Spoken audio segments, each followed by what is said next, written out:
नमस्कार, कैसे हैं आप सब। आज हम बात करने वाले हैं नए टॉपिक पर, क्षेत्रीय राज पंजाब व मैसूर के बारे में। सवाल नंबर 1 में पूछा गया रणजीत सिंह के राज में सम्मिलित था। तो प्रश्न नंबर 1 के बारे में बात करें, सवाल का सही उत्तर हो जाएगा ऑप्शन नंबर डी यानी कि श्रीनगर। तो ये चीज़ ध्यान देना। पहले चीज़ जान लेते हैं रणजीत सिंह जी के बारे में, थोड़ा सा विस्तार से जानने की कोशिश करेंगे। इनका जन्म 13 नवंबर को हुआ था और 1780 को हुआ था। ठीक है, ये चीज़ ध्यान देना। और एक चीज़ और इनके बारे में ध्यान देना कि इनका जन्म 13 नवंबर 1780 को सुकरचकिया मिसल के मुखिया महासिंह के घर हुआ था। ये इंपॉर्टेंट हो जाता है, सुकरच किया। ठीक है, मिसल के प्रमुख, ठीक है, या कह सकते हो मुखिया महासिंह के घर में हुआ था। ठीक है, ये चीज़ ध्यान देना।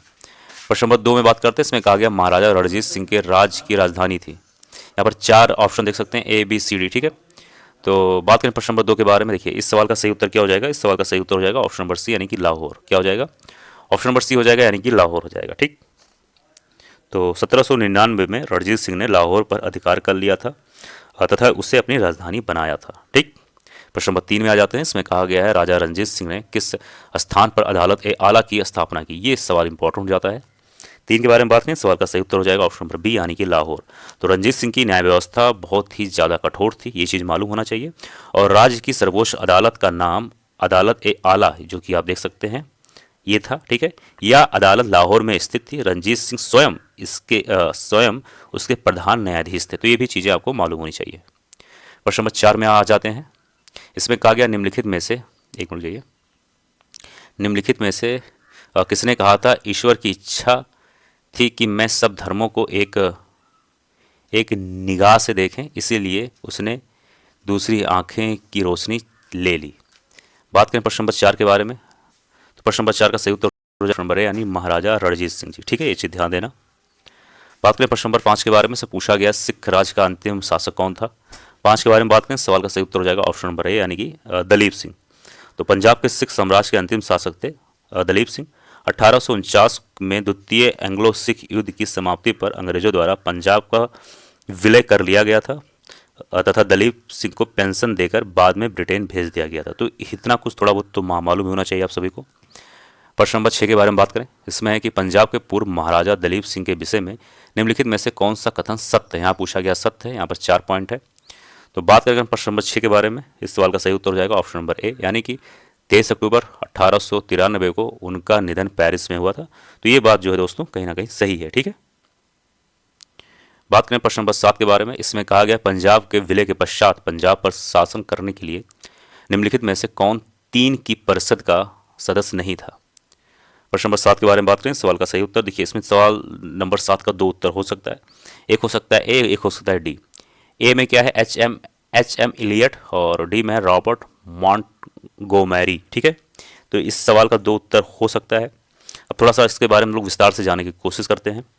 पंजाब के ब्रिटिश साम्राज्य में विलय के बाद लॉर्ड डलहौजी ने 1849 में पंजाब पर शासन करने के लिए 3 लोगों की एक परिषद का गठन किया था। पहली चीज़ तो ये मालूम होनी चाहिए आप सभी को, जिसमें सर हेनरी लॉरेंस को अध्यक्ष तथा जॉन लॉरेंस और चार्ल्स ग्रेनविल मॉन्सेल को सदस्य के रूप में नियुक्त किया गया। और जबकि एच.एम. एलियट और रॉबर्ट मॉन्टगोमेरी इस परिषद से संबंधित नहीं थे। एक मिनट जाइए, सवाल में शायद कुछ और पूछा गया है। मैंने अच्छा, सवाल में ये पूछा गया था कि सदस्य नहीं थे। सवाल की यही तो गलती हो गई। इसमें था 3 की परिषद का कौन सदस्य नहीं था। तो नहीं में तो यही 2 नाम आएंगे ना, ये ए और डी। बाकी 2 तो नाम थे, अभी हम लोगों ने बात किया। ठीक है, प्रश्न नंबर 8 में बात करें। प्रश्न नंबर 8 के बारे में, इसमें कहा गया है कि प्रथम एंग्लो मैसूर युद्ध में कौन विजयी हुआ। सही उत्तर हो जाएगा ऑप्शन नंबर बी यानी कि हैदर अली। अब हैदर अली का इसमें विजयी हुए थे। अब ध्यान सुनना, एक तरफ थे हैदर अली, एक तरफ थे निज़ाम, मराठा और ब्रिटिशर्स। ठीक है, ये चीज़ ध्यान देना। लेकिन हैदर अली ने निज़ाम और मराठाओं को अपनी तरफ आकर्षित कर लिया था। वो कैसे, अब मराठाओं को कुछ धन देकर और निज़ाम को राज का प्रलोभन देकर। ठीक है, ये चीज़ ध्यान देना। फिर इस युद्ध का जब ये युद्ध जब खत्म हो गया था, उसके बाद में 4 अप्रैल 1769 को मद्रास की संधि हुई थी अंग्रेज और हैदर अली के बीच में। 4 अप्रैल मैं लिख दे रहा हूँ 1769 को मद्रास की संधि हुई थी, ठीक है, ये चीज़ ध्यान देना। बात करें प्रश्न नंबर 9 के बारे में, इसमें कहा गया निम्नलिखित में से किसने 1755 में डिंडीगुल मैसूर में एक आधुनिक शस्त्रागार की स्थापना की थी। प्रश्न नंबर 9 के बारे में बात करें, देखिए इस सवाल का सही उत्तर हो जाएगा ऑप्शन नंबर डी। डी कहाँ गया, हाँ डी ये हो जाएगा, ठीक है। यानी कि चिक्का कृष्णराज, ठीक है, ये चीज़ ध्यान देना। बात करें प्रश्न नंबर 9 के बारे में, इसमें कहा गया निम्नलिखित भारतीय शासकों में से कौन था जिसने विदेशों में आधुनिक पद्धति से दूतावास स्थापित किए थे। आप लोग फिर से सवाल को एक बार देख सकते हैं। प्रश्न नंबर 10 के बारे में बात करें, सवाल का सही उत्तर हो जाएगा ऑप्शन नंबर डी, यानी कि टीपू सुल्तान। बात करेंगे प्रश्न नंबर 11 के बारे में, इसमें कहा गया टीपू सुल्तान ने ब्रिटिश सेना को 1780 में हराया था। प्रश्न नंबर 11 के बारे में बात करें, सवाल का सही उत्तर हो जाएगा ऑप्शन नंबर बी, यानी कि अपोलीलुर में, ठीक है, ये चीज़ ध्यान देना। ऑप्शन नंबर बी में आप कंफ्यूज मत होना, ऑप्शन थोड़ा सा ऊपर नीचे हो गया, ठीक है, ये ध्यान देना। और अच्छा, कभी ये पूछ ले कि द्वितीय एंग्लो मैसूर युद्ध कब हुआ था, तो ये 1780 से लेकर 1784 तक का हुआ था, ये चीज़ भी थोड़ा आप लोग ध्यान देना, ठीक है। बात करें प्रश्न नंबर 12 में, इसमें कहा गया निम्नलिखित में से कौन एक सुमेलित है। सुमेलित यानी जोड़ा सही है। यहाँ पर देख सकते हैं एक दूसरे के सामने पॉइंट या फिर लाइन लिखा हुआ है।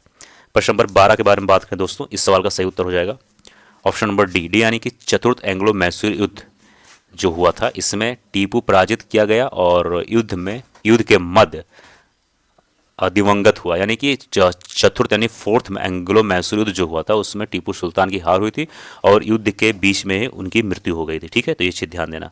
अब सबसे इंपॉर्टेंट चीज़ यहाँ से आप क्या सीख सकते हैं कि चौथा एंग्लो मैसूर युद्ध कब हुआ था, तो 1799 को हुआ था। तो पहली चीज़ आपको ये मालूम होना चाहिए, ठीक है।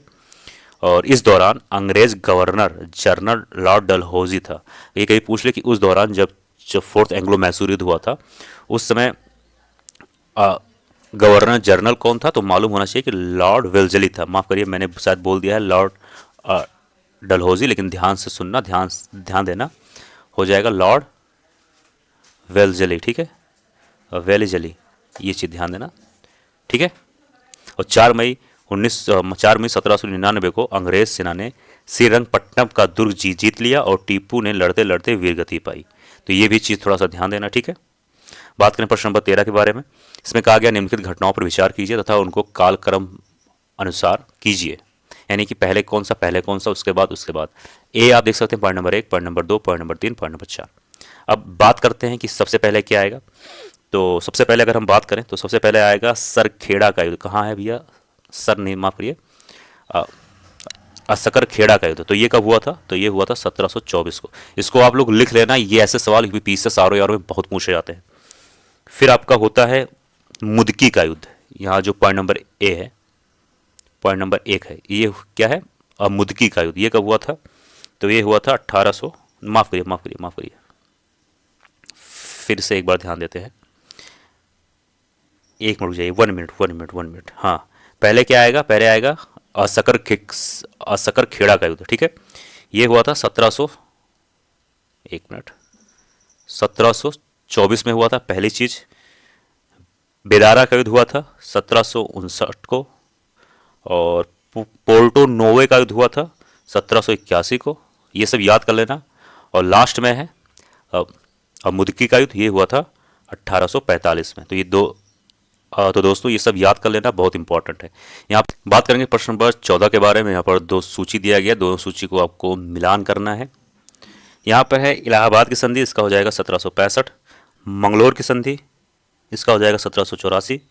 सालबाई की संधि, इसका हो जाएगा 1782। और लास्ट में मद्रास की संधि, इसका हो जाएगा 1769। तो दोस्तों यह था आज का वीडियो, मुझे उम्मीद है वीडियो पसंद आएगा। मिलते हैं अगले वीडियो में। जय हिंद, जय भारत।